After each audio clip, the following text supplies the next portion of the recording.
ঢালিউড অভিনেত্রী নুসরাত ফারিয়া ২০১৫ সালে বাংলাদেশ ভারত যৌথ প্রযোজনার ছবি আশিকি দিয়ে চলচ্চিত্রে অভিষেক হয়। বাংলাদেশে তার অভিনীত ছবি শাহেন সাথে শাকিব খানের বিপরীতে অভিনয় করেছিলেন। ভারতীয় উপমহাদেশের খ্যাতিমান নির্মাতা স্যাম বেনেগালার নির্দেশনায় কাজ করেছিলেন তিনি। মুজিব একটি জাতির রূপকার ছবির পর্দায় তিনি হয়েছিলেন শেখ হাসিনা। এটাই তার করা শেষ ছবি।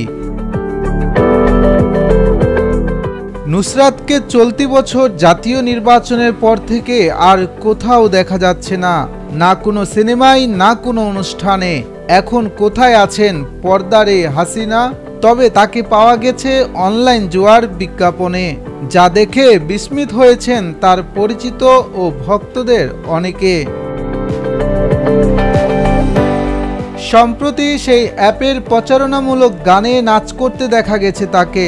সবাই মিলে খেলবো, আনন্দ করে ফিরবো, সাবধানে খেলে যাব, কথার গানটি যেন কোনো সিনেমার আইটেম গান।